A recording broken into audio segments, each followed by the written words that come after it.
I want to speak about government debt, although in many ways some of the same principles apply to private debt.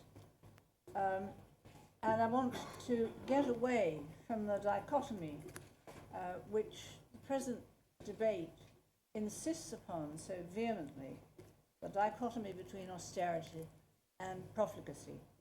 I don't know if any of you heard Martha Kearney interviewing Ed Miliband about 10 days ago. But the BBC has been championing the austerity principle with big hobnail boots since the very beginning. And that seemed to me to reach an apogee of bullying. Martha Kearney simply would not allow Miliband to proceed without making him say, I will increase the debt, which of course, horror of horrors, the worst possible thing in the BBC's mind that could possibly happen. Now, a climate of that kind is no climate in which to have a reasonable discussion. And I want to change that dichotomy between austerity and profligacy to one in which we can discuss good and bad debt.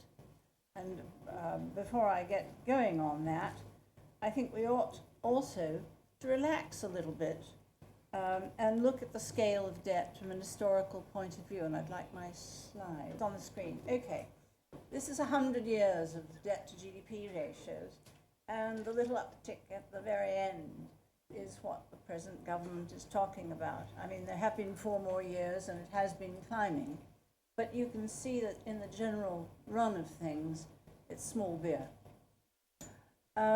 So let's drop the hysteria and drop the bullying and get down to some serious considerations. The dichotomy that I want to put in the place of austerity and profligacy is good and bad debt. And it's very simple. Good debt is debt that pays for itself. Some piece of investment that's going to improve productivity and produce things that will earn a profit and can pay the debt back. What's wrong with that? And the whole Industrial Revolution actually was founded on accumulating enough capital to get new industrial processes going. And you couldn't have done that without a banking system rather heavily involved in extending the scope of companies beyond what the partners could contribute themselves. So that kind of debt, good debt, debt that pays itself off, is good debt.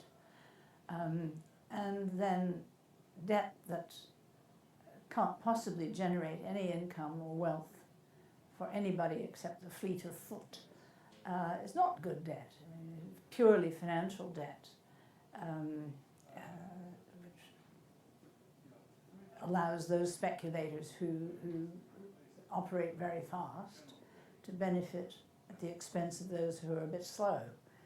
It doesn't really do anything for anybody from a social point of view, although it does something for those who happen to be quick.